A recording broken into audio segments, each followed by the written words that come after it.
are you doing? I am still on my series of interviewing professionals who have immigrated to Canada recently and how they have transitioned into working in their fields and all of that. Today I have with me Mba Aja.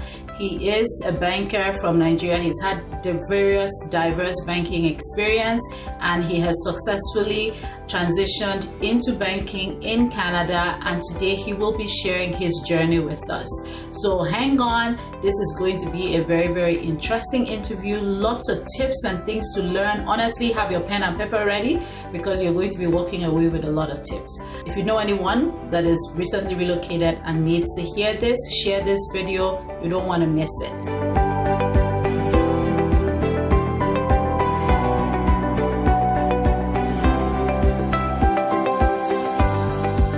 Hello Mba, thank you so much for joining me today. I am so happy to have you here with me today to talk about what it's like landing a banking job in Canada. So today we're going to be talking about your transition, coming to Canada as a permanent resident, and of course what your professional career has been like since you came and what other immigrants can learn from your experience and all of that. So thank you so much for joining me. Thank you for having me. It's my pleasure. You've been doing such a wonderful job. And I wanted to say that I'm really honored to have me, given the opportunity to talk to immigrants like me. I'll basically just start with my background. I've had over 15 years banking experience, from most of it was in Nigeria. I started my career in 2006. I could say I have done basically everything when it comes to banking in Nigeria. I started off as a bank teller. I worked my way to marketing, as it's called in Nigeria. I moved over to operations. Then I also had a stint in product management. I've worked for most of the big banks in Nigeria. To mention a few: Zenith Bank, Oceanic Bank, First Bank was my last banking appointment. And when I had gone through all the stages of banking, my last job was a product manager with First Bank, and I was in charge of almost 800 branches, managing the Western Union MoneyGram for the bank. So in 2016, I did leave the bank. I set up my own consulting firm where we're about helping small and medium scale businesses scale their business and get them ready for funding. So I went into the SME space. In 2018, I did decide to move my family over to Canada, and that's how my journey to Canada started. That's amazing. That you guys, we already have someone highly experienced here. That's amazing. Very great experience. That's actually interesting to know. I didn't know all of that, but that's really good. So I guess now my next question is, you decided to move your family to Canada. How did you come to Canada? There are lots of programs. Which pathway did you take to come to Canada? We came in through the express entry. I know when I do mention to a lot of people that I'm in Saskatchewan, they usually think we came in through SIMP. But yes, we did come into the express entry, and we specifically chose Saskatchewan. That's very interesting, because a lot of people who do come through express entry, very rarely is Saskatchewan the choice. So why, if you don't mind me segueing into that, why did you choose Saskatchewan? Well, I think a lot of times it's a misconception from immigrants that are coming. Like when we were coming, everybody said, go to Ontario because I have a friend, a cousin, a brother or a sister. And I looked at myself. I'm somebody that wants to get information and knowledge for myself. I don't like to go with what everyone is doing. So people say, I have a friend or cousin. I thought about it. I said, even if you've had a friend in Ontario, it doesn't make any difference, because you're not going to live with the person all your life. You probably come in after a couple of weeks and you have to go find your own and make your own space for yourself. Basically, we looked at all the provinces. I lived in Nigeria, Lagos, Nigeria, with lots of people, hectic life. And when we were moving over to Canada, I wanted something different. I wanted a different life. Like I always tell people, in Nigeria, we had quantity. In Canada, you have the quality. So I wanted a place where I don't want to see tall buildings. I wanted, when I'm home. I don't want cars burning around. I wanted a province that was growing. And I had a choice between Alberta and Saskatchewan. I said, Alberta is more of oil field and the economy was sort of taking a dip. And I said, what about that big province? And it was like, oh, it's growing. And I looked at the stats, all their metrics, and it's a growing province. So I said, I'd rather go there and start on my career since everyone is going the other way. I said, okay, why not I look this way? And it's usually that mindset, that misconception with people say, oh, everything is happening in Ontario. And I chose the other way, and I haven't regretted one bit of it. And people say, oh, the weather is too cold. And I said, but if you're coming from somewhere like Africa, everywhere is going to be cold. So that's not Absolutely. And you get used to it. So that was my thinking behind coming to Saskatchewan. That's amazing. No, thank you so much for sharing that, because I think a lot of people have to kind of hear that too. More things will come out too as we go through our conversation here, because sometimes it's actually better to actually go where everybody's not going, because you tend to stand out. There may be more need and demand there where you're not strong, because with a populated place like Alberta, I had a consultation with a client and I was like, Alberta is the only province that charges the most for their provincial nomination, because they know that there's so many people who want to just be there when there are provinces that don't charge a thing for their provincial programs, right? So you can see the difference in that demand there. No, that's amazing. Thank you. And you're here in our cold and small province, but it all works. I've been here for 16 years and I usually tell people it really has been a blessing, just the quality of life and what we've been able to accomplish here in Saskatchewan as well. So I'm glad to hear that from a newcomer too. Yeah. Okay. So you talked a little bit about your professional experience there, and you do have really extensive experience, especially in the banking industry. Now, what was it like getting into banking in Canada? It's one thing I need to let people know. Like, I'm a very, very thorough person. Before I came to Canada, I did a lot of research. I researched the province I wanted to come. I researched the industry I wanted to come to. I even researched the employer I wanted to work for. So one thing I know is if you're coming to Canada, it's best to stick with what you know.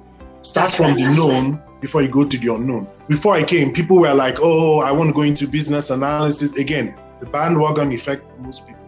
Oh, a business analysis is making money. I know several bankers that were bankers. I said, no, banking doesn't pay. I want to change a different. I said, but if you change an industry, any employer employing you is employing you for your experience. If you change to a new career, you're like starting afresh. I researched the Canadian banking climate and found out that it's total. What we have in Nigeria is totally different from what we have in Canada. I mean, Nigeria is more of selling more products, while here is more of the service, the customer service, the customer experience. That was the biggest difference that I did find. And researching it in Canada here, if you're doing banking, bankers here are almost professionals. Let me put it down. You can't talk to anyone about mutual funds without you having the license. Every stage has a license. In places like Canada, what I discovered is that what you're going for are your soft skills. That is a huge difference. The difference is so much between technical and soft skills. So I realized in Canada is more focused on the soft skills. And I looked at my CV and I said, what are those transferable soft skills that I have from Nigeria that I can bring it to the Canadian market? So I did research. I knew I wanted to be in the bank. I chose the biggest bank in Canada, which most people know is the Royal Bank. And I said, that is the kind of bank I want to work for. So I did my research, did my background check on them, studied everything about the company, found out when the company was formed, their products, their services. And I looked for jobs online and I did apply for a position online. Now, you have to remember this. I had just gotten my PR. I haven't even landed in Canada. So I started applying. But because I already chosen the province that I wanted, I saw an opportunity and I applied for the job. And I applied for a position that in hindsight now is like, there's no way in the world I'm going to get this job. And which is one of the things most Nigerians do to equate your job, the titles, to what the equivalent is in Canada. I went for a position in the bank and I applied and I got called for an interview. So they asked me if I was in Canada. I said, no, I'm back in Nigeria. So what really helped me was that because I had known so much about the province, I even knew the street numbers. I used to take the street views, all of that. I used to for Google. Yeah, I used to subscribe to the local newspaper and read stories. I knew where I wanted to live. I knew the schools around the area. So when it came to the interview, and it was a video interview because I wasn't around, and the interviewer actually thought maybe I'd landed and I'd gone back and I was going to come back. So the interview started.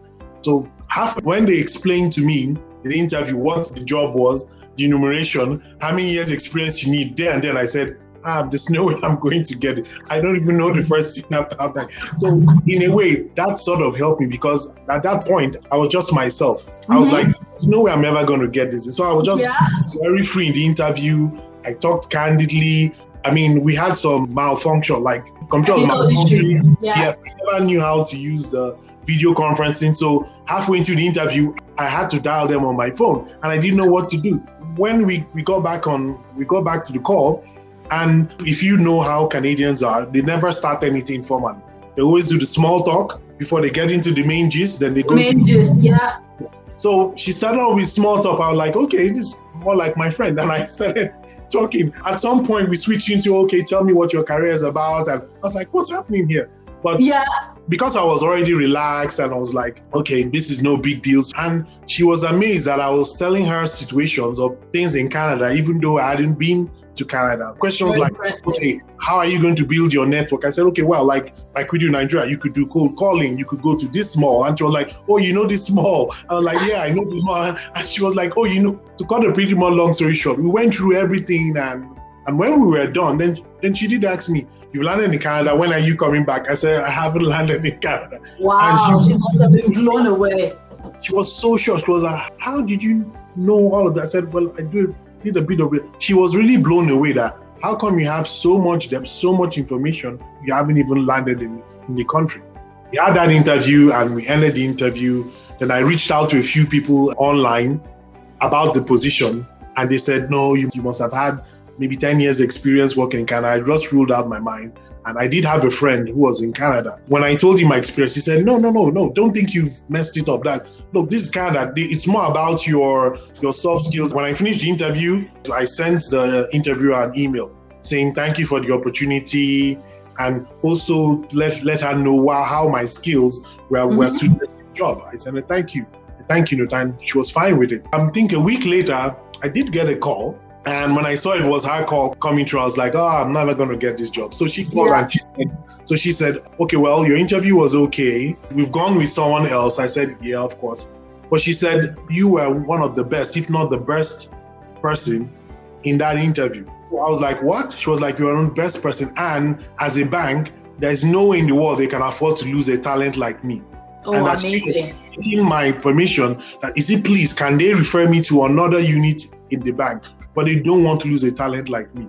I was like, really? I said, yeah, please, just give me the opportunity. I said, okay, sure. And she said, okay, next I got an email saying I should let them know when I'm coming to Canada. And I'm going to get interviewed by 2 people.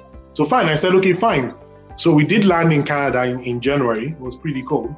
And when I landed, I got an email from 2 vice presidents saying that this other lady sent my details to them, and they were so excited. She said all sorts of things about me. They were so excited. So I landed day 1. I think 2 days later, I landed and they said, we want to meet you on a Monday. So this is me, new into Canada. I was squatting with a friend. I didn't even have a pair of suit. And they said, okay, come for coffee. Come for an interview. So I should come for coffee, right? And I was like, okay. Then I did do some research. These guys were the regional vice presidents of both small business and commercial banking. So I got there in the coffee shop and we started the interview. And I kept on talking, told them about my experience. I remember, so before I got for the interview, they did tell me and said, okay, fine, we're going to interview you, but I just want to make this clear. We have no jobs for you. There are no jobs available. We just want to teach you and all that. So I got there, went to the coffee shop. We both sat down and said, okay, tell me about yourself. By the time I was done with the interview, they were like, we know there are no positions. We have to find you something. We have to find you a job in this organization. Now, this is what really blew my mind. They were like, okay, where do you live? I was like, oh, I live in this area of town. Okay. They looked around and said, where's the closest branch there? Okay, so go to that branch. We're going to talk to that manager, and that manager has to interview or talk to you. And I was like, oh, okay. Because what happens to most people is you get the job, then you find an apartment to live in. Yeah. In this case, I already had a place where I was living. They said, where is the closest branch to you? You can go interview. They did refer me to the branch manager of that branch. Again, she gave me a call and said the same thing. Oh, I've heard so much about you. Could you come this day to get interviewed? So again, I was going there and I was like, okay, now this is a real interview. What am I going to do? I rushed down to the shop. The day of the interview was so cold. Yeah, most of the shops were selling winter wear. I bought a pair of pants, wore my Timberland boots, wore a jacket. I was like, this is not going anywhere. I got to the interview. I sat down, dropped my jacket, and She picked up my resume and she said, okay, just tell me about yourself. And again, I went on and on, told them about my experiencing. And because I knew a lot about the bank, I told them a lot about the bank history. Halfway into the interview, I hadn't finished my, next thing I heard was, she said, oh, you have the job. And she said, you have the job. I kept on talking. Oh, well, this and that. She said, no, you have the job. I said, I'm not sure. She said, look, I don't need to go further. I have 7 people that were already pegged down, that interviewed for the job. I'm going to call the HR person that I found our person. I've never done this before. She printed out my job, printed out what my pay would be, and gave me an employment letter deal on the spot. I said, this is what. So halfway into the interview was more like, this is what you'll be doing. She was like, she has said enough. You are the best person I've interviewed. And that's how they scrapped all the other people that interviewed before. And that's how I got the job. I came out, called my wife. I said, I think I got the job. I'm not sure what this happened because I was blown away. This is me. I haven't even opened a bank account. This is just, I think it was 3 or 4 days, landed in Canada, had to interview.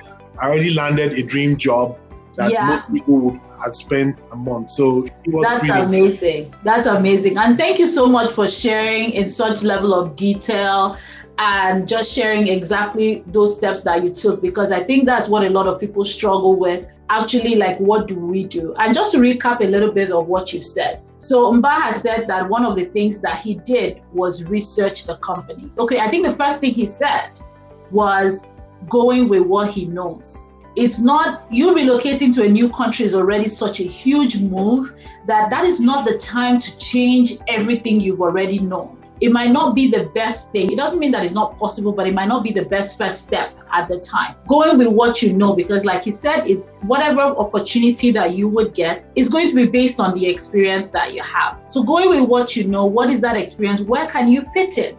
And once you find where you fit in, what he did was he started researching. You know, you cannot just apply to jobs. You need to know this company as if you're already working there. And when you apply for those jobs, you need to put yourself in those job description, is what I tell people. Read it as if it is your job, what you will be doing. Because when you read it that way, then you're able to do so much better at the interview. You're able to represent yourself a lot better and answer the questions the way the hiring manager will be looking to listen to. So you could hear what he said he did. Now, he didn't wait until he arrived in Canada to start applying for jobs. He started before he came. He also started researching the community, not just the bank, the community. Because in Canada, a lot of people miss the whole Canadian experience thing with actually having a Canadian job. And that is not really what Canadian experience is. Canadian experience is what Mba talked about. You know, when he said he was able to, he knew the environment where the school was, where the communities were, the mall, being able to engage in those initial small talks, it really makes them feel like you're already one of them. So thank you so much for sharing that. And, you know, being very confident as well in what your knowledge and your experience is really what, you know, gets you that job here. So that's amazing. That's an amazing journey. And congratulations. Being able to secure something like that, know that, you know what, there's some level of certainty in my life in this place. By the time I arrive, it's amazing. It's really good. In breaking it down, really breaking it down, there's some very key things you need to know. Like when I had the first interview with the VPs, what I was able to do on my CV was able to explain to them what, like in Nigeria, we call them a marketer. What a marketer was, the Canadian equivalent of what a marketer was. Here it could be a relationship manager, it could be an account manager. So when I was explaining to them, I also explained to them, I said, look, when we say relationship manager, marketer, this is what it means in the Canadian side. And as soon as they got it, were like, fantastic. And they asked me, what does this mean? A bank teller means a customer service officer in Canada. I was able to do that distinction. They were able to understand. I said, okay, so when he says this is what it means. And they confided in me and said, no one has been able to explain it that way to them.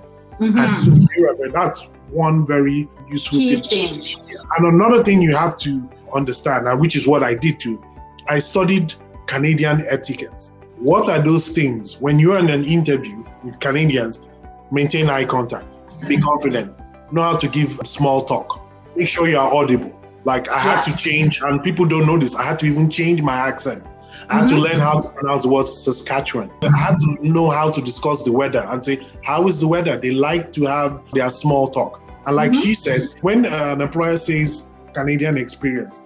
People think it's just about having a Canadian job. No, it's the experience you get, the soft skills you learn because you've worked in a Canadian company. Yeah. Because the hiring manager is looking at you. This person, can he fit into my team? Down to even his name. Is he a name that everyone in my team can even pronounce? So I see this person fitting into my organization. And once you, like you said, once you see yourself in their shoes and they are comfortable with you and they see you like one of them, having that, they know your experience. You have those necessary soft skills. And for people, especially in banking, your strongest skill you can ever have is your, quote, customer experience skill, your customer service skill. Everything you do here is irrelevant. They do have targets, but they are not like target driven. Go bring this amount of money. They are more, what is the customer experience? They believe if you give a client a good customer experience, he will give you their business. A manager in Canada is someone that's like a coach that coaches you to become the best version of yourself. So I see people saying, I'm a bank manager. Oh, I'm a bank manager in Nigeria. I need to become a manager here. No, managers here are totally different. They are coaches. So understanding that really different. Amazing. No, that's good. Thank you for highlighting those as well, because it's very important. And I usually tell people, most of the times in Canada, when you get to the point that you are invited for an interview, it's not so much about your technical skills, because they've seen your resume. They know that you can do it. It's actually more about those soft skills to see, are you going to be a good fit with our team, with our organization? I've been on hiring, I've hired and all of that. And sometimes the person might have actually done the interview very well, but just because of the personality, the soft skill, you don't feel the person might be a good fit with the overall culture of the company, then that person doesn't get the job. So you could be the best technically, but your soft skills literally fail you at an interview. So it's very, very important. That's amazing. So I guess now you've kind of gone through it. You've actually had a really good experience, I would say, compared to most people who come and have to wait for months before finding that job, not just any job, but another job in your field as well. With your experience, is there anything that you would have changed looking back? Would you have done anything differently? Even though my experience was actually a really good experience, I was really shocked to have gotten that. The only thing I would have changed was I would have researched more.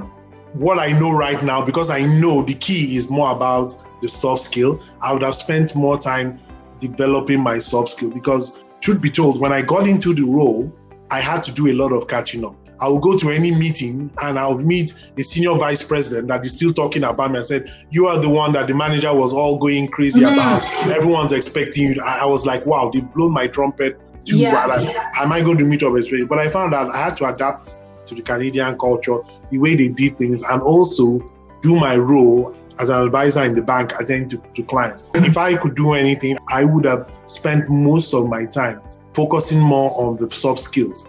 Because I had some experience when I got into the bank. I found out that there are some people that worked in the bank who they more like moved to different departments because they were very good technically, where they come in, the client wants this, they do it and they go, and the client will do a survey and say, that's the worst experience I've ever had. And you're like, did I sell the product rightly? Yes, you did all of that rightly, but the person didn't relate. And I found out that what ranks highest, it is the experience. The first time I had an interaction with the client and I did everything the client wanted, I did all that. And the manager was standing at my back and said, what did you do wrong? I was like, I think I got everything right. He said, you didn't have a conversation with the person. And I was thinking it was all about the client comes in, you serve him, the client walks away. And they told me, no. I'm like, oh, but there are other people waiting. He said, no. You have to treat everyone special. And I observed and I was like, I've totally missed it. So it was one thing I would advise anybody, forget the technical skills. Most of your managers probably just have a high school degree. Focus on your soft skill. If you're from places like Nigeria, you already understand the language. So that's a big plus than people from other parts of the world. So that's a big plus. Focus on soft skill. That's what I would have said. I would have spent 3 months probably at a McDonald's for just learning how to talk and interact with Canadians, understanding that how you see a Canadians are always smiling. They're always smiling, even though they don't mean it, that they smile, you open the door for people, you say thank you, you say you're welcome. Very polite. Very, very polite. If I could go back and say that's what I would have spent my time rather than getting certifications, or I want to do the focus on that. Like you said, everyone is qualified.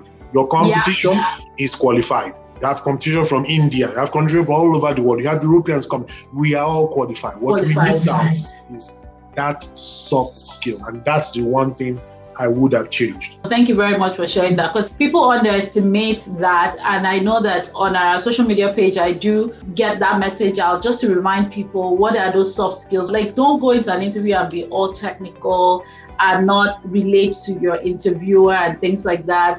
Some people feel like, oh, it's serious, let me just be serious. But you know, those relaxed conversations and all of that are actually things that really bring out more of who you are, because they want to feel like they're hiring a real person and things like that. So it's really, really, really important. So in our conversations, you do help new immigrants as well, people who are coming in, especially in your field as well, who are looking to get into that field. Can you talk a little bit about what you do in terms of coaching and guiding people to help them secure jobs in those fields? When I did got into the field, I think it wasn't something I actually set out to do. So when I was in the bank, I did meet a fellow Nigerian who said, oh, I have a friend that is coming in. When she heard my story, and she said, wow, I have a friend, he's also a banker. He's coming to Saskatchewan, and he needs help. He needs to know how he can get into the bank. I said, okay, fine. So I told him exactly most of what I've told you now. I coached him. I said, look, the first mistake most immigrants do, especially the bankers do, is they try to match up with what they are doing back in Nigeria. Like, someone is a branch manager in Nigeria, and he comes in here, he wants to apply to be a branch manager. It can't work, because the skills you have in being a branch manager are totally different from the skills you need to be a branch manager in Canada. So the biggest thing I found out is applying for the wrong jobs. And my approach is usually get into the door first. That's the first thing you have to do. You get into the door first, because you can't hold a position if you've not passed your certification. Now, I know a lot of people say, oh, if I pass the exam. I also know a lot of people too that were directed to me that I passed all the certification, but they couldn't get a job because, again, they focused on the technical skills and left out the soft skills. So I did tell the person, I said, first of all, look for an entry-level position when it comes to the bank. And he was like, no, I've done this. I said, try it. He told me all the jobs he had been applying for, and I said, you can't get this job, you can't get this job. And I explained to him why you can't get it. And I said, when you get in, you understand. And anyone that has been in banking in Canada will tell you, the day you get into the job, you suddenly realize that you are never qualified to get it. For those other ones. For those other ones, you know that because it is day and night. There's nothing similar to it. There's nothing similar about the banking. The way the operation is done is totally different. The way products are being is totally different. The responsibilities are totally different. So what I did was I coached the guy. So I applied for the right job. Instantly he got called. Then he got called for an interview, and he was like, okay, I said, no, this is the mistake you do. I said, go and read up about the company. Go and get about the products and services. When you're talking to a Canadian, this is a test I usually do. When you're talking to a Canadian and they are not saying, what did you say? Or repeat yourself, then you know you are communicating. That's if right. They have to keep saying, repeat yourself, it means that you haven't got. I said, change your accent a bit. It's not forming an accent. Change your accent a bit. Tone down your words. Fluent and be clear. Be fluent, Tone down your accent. Another thing I told him, I said, even your CV, make your name in such a way, and this looks small.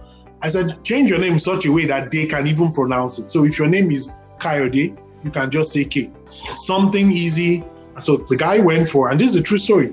The guy came in, just like I came in. I said, go apply for this job, this lower. He did apply. He was called for an interview. He called me. I said, no, go and study. I'm not going to help you in any way. He studied, asked him questions. Do you know when the interview process was going on, I started getting calls. And because I told a few people, I have somebody going in for the interview. The guy was the best person in the whole interview. Amazing. He was the best person in the interview. The guy got hired and he has been promoted to another step. So the guy got the same results that I got by just listening to the same things that I said. I did also meet a manager from Nigeria, much better experience than I have had. He's been here for a couple of years, no job, same problem. He was applying for the bigger position. I said, no, you're not going to qualify. No one's going to give you that responsibility to start managing people in Canada when you don't even know what the job is. You don't have those skills. Those background, You don't have it. So I said, let's start again. Go back to the basics. Your role in your first 1 year is to just get into the industry. Once you get into the industry and they see, and those people see what you can do, they will promote you. And again, Guy did the same thing, applied for a lower job, got called for an interview, same process, got into the bank.